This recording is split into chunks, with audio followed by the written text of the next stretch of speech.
Hello ladies and gentlemen, and welcome to Cinema Journal. Just recently I've come to the realization that I like war movies.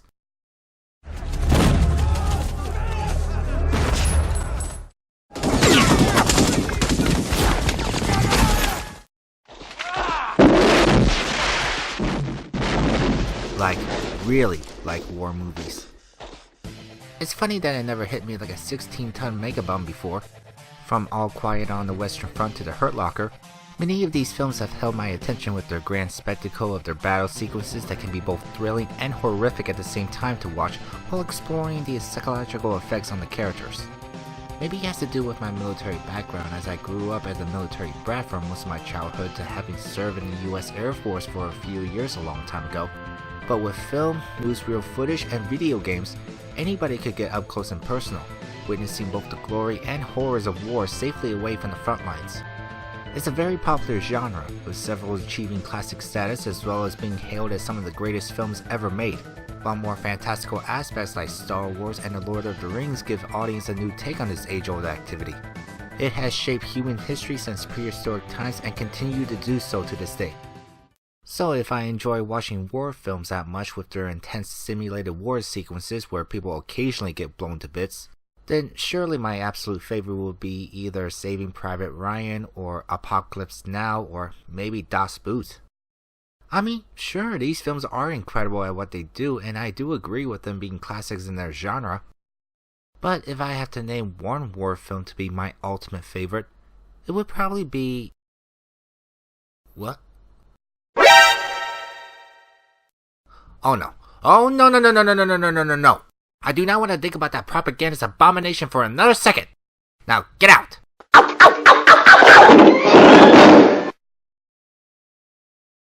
Sheesh. I'm talking about this film.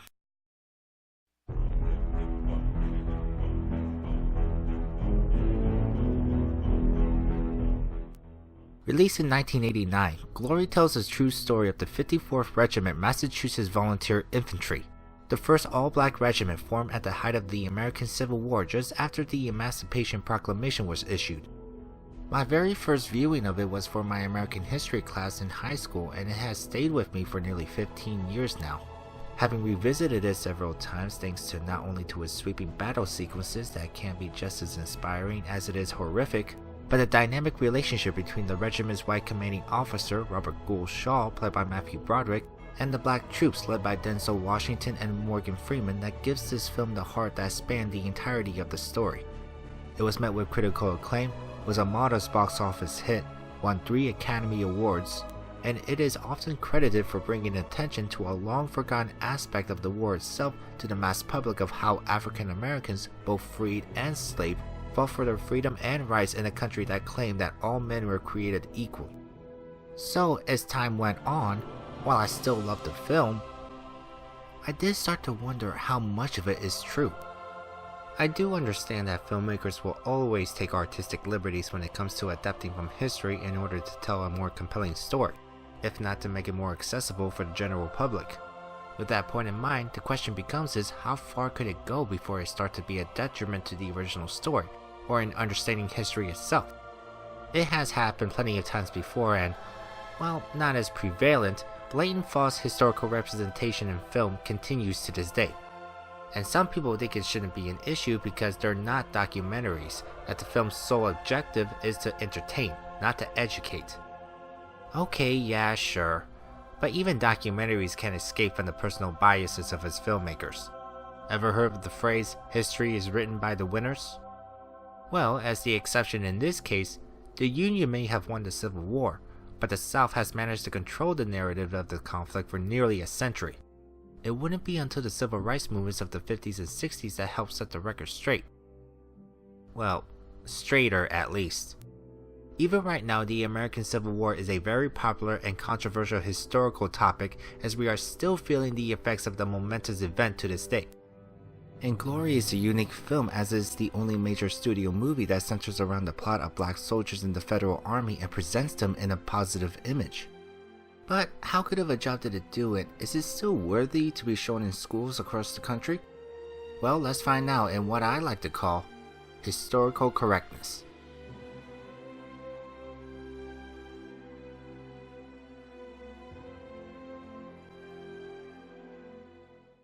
First, a little bit of context.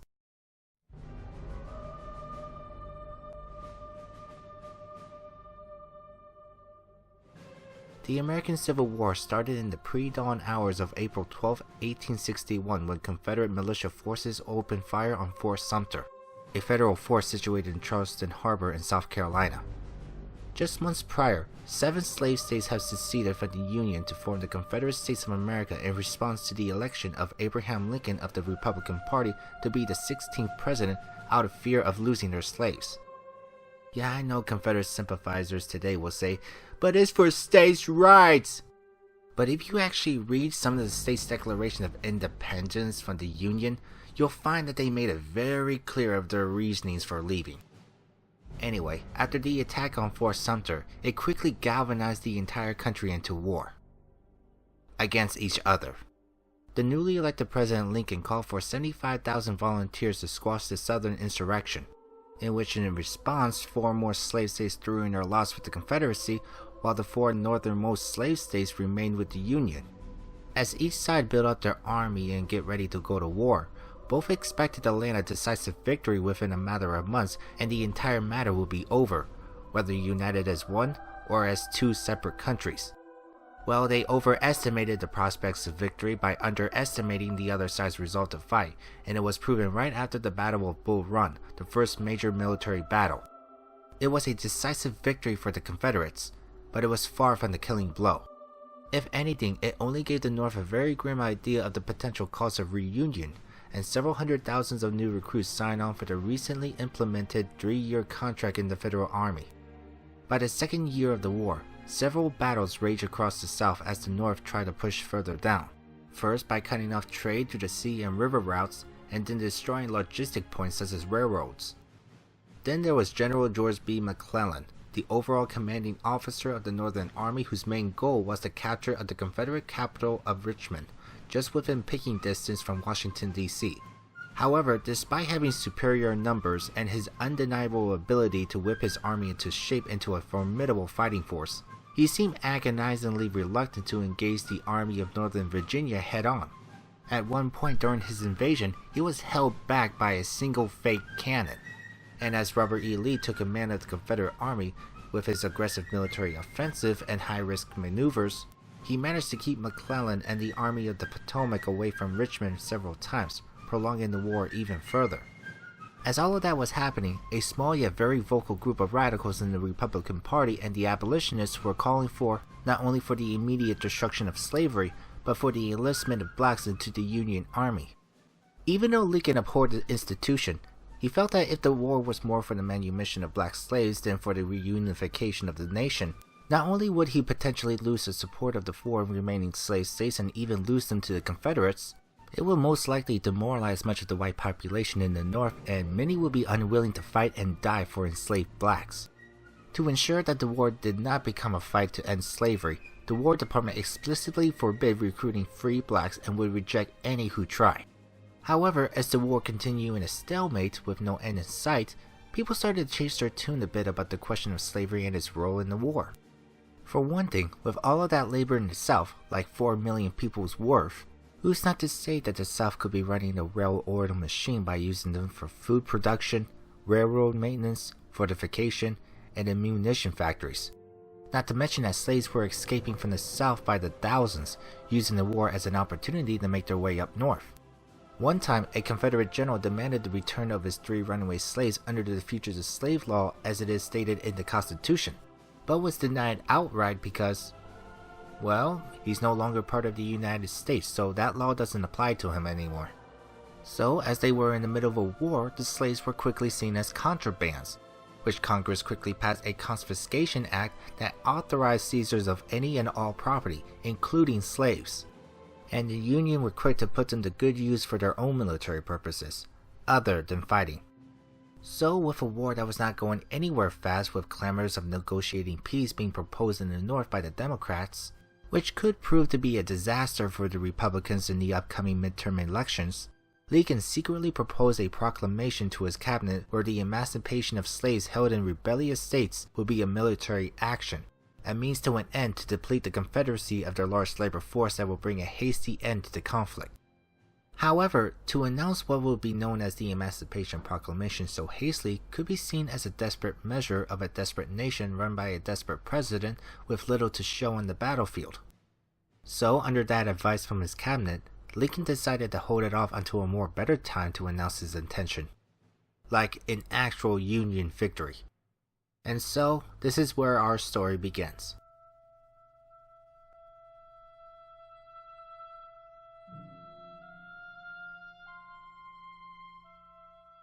At the start of the film, we're introduced to the main protagonist, Robert Gould Shaw, played by Matthew Broderick.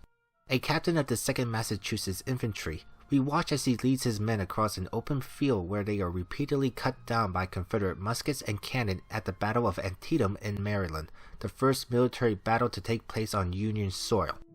And the filmmakers are not shy in showing us the horrors of war. Come on!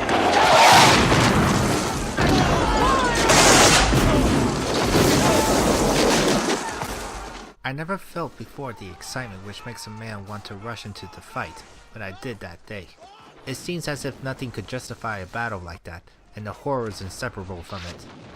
If this had been the last battle, what a blessing it would be. To this day, Antietam remains not only the bloodiest day in the entire Civil War, but in American history, period.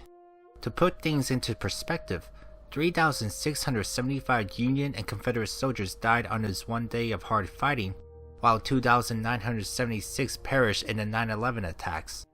While the Federal Army suffered more casualties than Lee's Northern Virginia Army, it is considered a Union victory as it turned the Confederate forces back south, abandoning their invasion of Maryland, which would have greatly demoralized an already exhausted nation. However, it was still a bit of a disappointment to many in Washington, especially for Lincoln, because McClellan could have ended the war right there if he had mobilized his entire force to squash Lee's army as they retreated. Hell, he even managed by sheer dumb luck to get a hold of Lee's plans days before, but he never capitalized on the opportunity. In the end, it will cost him his job and tarnish his reputation as a soldier. But a win's still a win, so out comes the Emancipation Proclamation, citing that all persons held as slaves within any state or designated part of a state, the people whereof shall then be in rebellion against the United States shall be then thenceforward and forever free, and the executive government of the United States, including the military and naval authority thereof, will recognize and maintain the freedom of such persons, and will do no act or acts to repress such persons or any of them in any efforts they may make for their actual freedom. By officially linking slavery to the war effort, historians often consider Antietam to be a turning point. But the proclamation was met with mixed to even negative reaction from all across the country. While many condoned its intentions, others derided it as unconstitutional. The most extreme reaction came, unsurprisingly, from the Confederate government in Richmond, where they called it a gross violation of the usage of civilized warfare, an outrage on the rights of private property, and an invitation to an atrocious servile war, and therefore should be held up to the execration of mankind. And Shaw himself had some few choice words about this Emancipation Proclamation, and I'm not talking about the one he mutters in the film. The real Shaw was actually pretty critical, saying that it would not free any slaves where we can't go, which he felt would not serve any practical good. He also expressed fear that it will only further incite a retaliating proclamation from Jefferson Davis, the Confederate president, believing that he would threaten to hang every prisoner they take. That is a pretty direct response when compared to the one in the film. I would even go so far as to call it a non-response to the news, as he seemed distracted by other things. In fact, throughout this whole film, we rarely get to know his opinions about the war, about slavery, or about African Americans in general. It seems that the film wanted to present him as a young man just in his mid-20s who managed to live through 2 years of war and witness some horrific moments that left him psychologically scarred, but was willing to pick up the mantle once more in the risk of serious injury or death to help prove that African Americans were just as capable as soldiers as any other man. And to be fair, I actually do like Matthew Broderick as Robert Shaw. Charismatic yet practical, he comes off as an ordinary man who managed to overcome his fears and trepidations and embrace his role as a commander to lead his men to glory. However, when I first started researching the actual true story of the 54th, a much more interesting character appeared.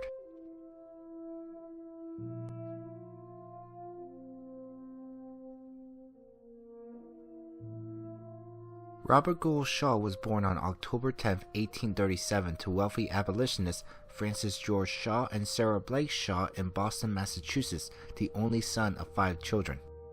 As a young man, Shaw lived in great prosperity, enjoying all the wealth that could provide for him, from leisure travels to education. However, he never devoted himself to his parents' crusade against slavery, once writing to his mother that he had no desire to become a reformer, apostle, or anything of that kind, and that his only care in life was to indulge himself. When he was left alone with a private tutor in Germany as a teenager, Shaw spent much of his time going to parties, where on one occasion he dressed up as a woman and traveled all across Europe with his friends, all the while ignoring all that was happening in his home country. Restless yet uninspired, he dropped out of 2 schools, one of them being Harvard, before graduating. He once tried helping out running a family business, but found it not to his liking. He even found a lot of fault with authoritative figures in his schools, which makes his joining the army seem like an odd career choice when the war began. However, despite his indifference to all that was happening around him, he did share the Northern general consensus on slavery as a vile institution and a stain on America's legacy, and that he would rather see the nation split in half if it meant getting rid of it once and for all, something that even abolitionists had called for. However, his disdain of slavery was mostly linked to more economic reasons as opposed to moral outrage. I know that sounds extremely odd and maybe confusing, but truth be told, the North wasn't much different in their views of African Americans than they were from the South. The main reason why the North opposed slavery so much was because it was competing against the notion of free labor. By the 1850s, the US has gained large amounts of territory from the Mexican War, and that reignited the feud between the North and the South over the question of slavery expansion. Originally, the Missouri Compromise of 1830 was meant to keep slavery below the 36th latitude line, but with the added new territories and the insignificant amount of land that slavery could spread, there was fear in the slave states that they could lose political power as new territories equate potential states.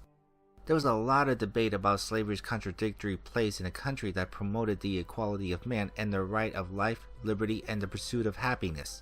But they made the conversation more about the white man potentially losing out on land and wage jobs if slavery were allowed to spread freely, as opposed to the millions of enslaved blacks who had suffered centuries of abuse, terror, and hopelessness under the oppressing thumb of white supremacy. By all accounts, it did seem that Shaw held the same views of African Americans as socially and racially inferior along with the majority of Northerners, and never bothered to spare a thought of the terrible lives they live. Which is odd given his parents' reputation and his home state being one of the more progressive states in the entire country, which all of that I've mentioned is practically absent from the film. And to be honest, I'm kind of conflicted about it. The film at the very least doesn't ignore the fact that the North, especially the Federal Army, really did look down at blacks and ridiculed the thought of making them into soldiers. Hell, there was an actual tune that the army marched to that goes like this. In battle's wild commotion, I won't at all object if a nigger should stop a bullet coming for me direct. But when it comes to Shaw's characterization in the movie, it doesn't feel hollow, but I believe it could have made it a more fascinating of a story. I mean, they did base this film off from his letters.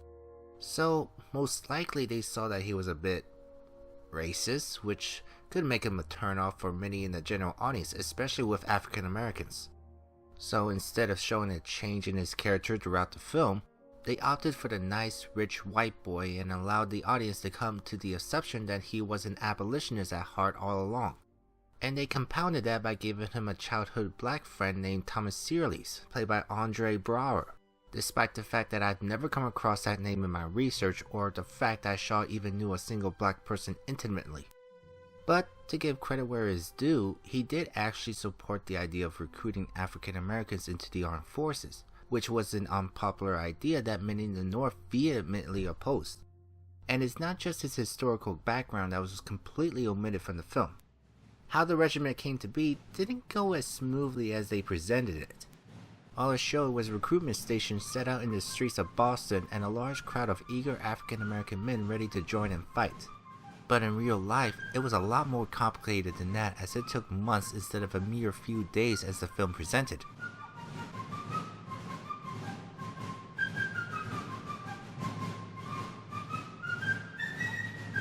You know that proclamation I just talked about that was revealed after Antietam? Well, that was just a rough draft. And that version was quickly abandoned by Lincoln after he invited a group of respected leaders of the African American community when he thought that they would endorse it. Instead, they reprimanded him on one detail: the deportation and colonization of blacks that would be separate from the United States. Even though it stated that it would be voluntary, it was something that Lincoln had always vocally advocated, as he strongly believed that whites and blacks couldn't live under the same country given the animosity between the two races. However, the black leaders argued that America was just as much as their home as the whites, and they were willing to fight and die for liberty of their people if it meant proving the whites that they were just as much as citizens as anybody. Practical as always, Lincoln revised his proclamation and released the final draft on New Year's Day 1863, not only striking out any mention of colonization, but state that such persons of suitable condition will be received into the armed forces of the United States to garrison forts, positions, stations, and other places. So not only did he equate the end of slavery as a possibility to end the war, but signaled that African Americans would be allowed to serve in the armed forces. After Massachusetts Governor John A. Andrews got the go-ahead from Secretary of War Edwin Stanton to raise an all-black regiment, he quickly offered the job of leading the regiment to Robert Shaw, though he wasn't his only choice. And guess what? Shaw initially rejected the offer, believing, as a friend explained, in this new Negro soldier venture, loneliness was certain, ridicule inevitable, failure possible. But he almost immediately regretted it and quickly changed his mind and made his way to Boston, going from captain to colonel. All sensible men in the army, of all parties, after a little thought, say that it is the best thing that can be done. And surely those at home who are not brave or patriotic enough to enlist should no ridicule or throw obstacles in the way of men who are going to fight for them. I shan't be frightened out of it by his unpopularity, and I feel convinced I shall never regret having taken this step as far as I myself am concerned. For the while I was undecided, I felt ashamed of myself, as if I were cowardly.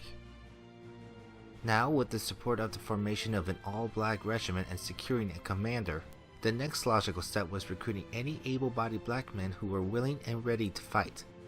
A regiment in the Civil War is comprised of 10 companies. Each company consisted of 100 men, bringing the total needed to 1,000. Now the question is, do they have enough in the state of Massachusetts to fill that up? Well, there is a surefire way to know quickly, and that is by looking at the census records, which was exactly what they did, and based on the 1860 census, 1,973 African American males of conscripted age reside in the state. Well, there you have it. Not only do they have plenty, but with just a little bit more they could have created a second one. But it's not that simple. According to the superintendent of said census, if black men were to volunteer at the exact same rate as the whites, they will be looking to receive at most 394 recruits, a little over 600 short. And that's assuming if every single one of them could pass their physical. So, in order to fill it up quick, fast, and in a hurry, they would have to cast a much wider net. Setting up what is called the Committee of Consultation, or Black Committee as it was known, it consisted of some of the wealthiest and staunchest abolitionists in the state. A couple of them even helped fund the John Brown raid on Harper's Ferry, and the committee's sole purpose was to recruit any black man in the Union willing to fight against the Confederacy. It all sounds good, except for one itsy bitsy teeny weeny tiny little problem. They're all white. Yeah, I think trying to convince a significant portion of a disenfranchised population to go out and fight and die for a country that has viewed them as non-citizens or even non-human might be a bit of a problem. So they looked to black community and religious leaders to help spread the message, but they were already waiting for this moment to come, and they immediately delivered the call to arms. stretching all across New England and out into the Midwestern states. And the most famous of these speakers was, inarguably the most famous abolitionist of his time, Frederick Douglass. Douglass only made a brief speaking cameo in the beginning of the film when the question of an all-black regiment first came up. And for some reason, the filmmakers decided to make him look like a 70-something-year-old man even though he was 44 at the time. His role in the recruitment process took him from New York City and Philadelphia and across western and upstate New York, delivering fiery speeches as well as writing for newspapers and magazines explaining why it was necessary for black men to go out and fight. You are either for the government or against the government. Manhood requires you to take sides. If you are sound in body and mind, there is nothing in your color to excuse you from enlisting in the service of the Republic against its enemies. If color should not be a criterion of rights, neither should it be a standard of duty. Men have set down your submission to slavery and insult to a lack of manly courage. They point to this face as demonstrating your fitness only to be a servile class. You should enlist and disprove the slander and wipe out the reproach. You have, to some extent, rated your value by the estimate of your enemies and hence have counted yourself less than you are. You owe it to yourself and your race to rise from social debasement and take your place among the soldiers of your country, a man among them. Enlist and deserve not only well of your country and win for yourselves a name and a place among men, but secure to yourself what is infinitely more precious, the fast dropping of tears of gratitude of your kith and kin marked out for destruction, and who are but now ready to perish.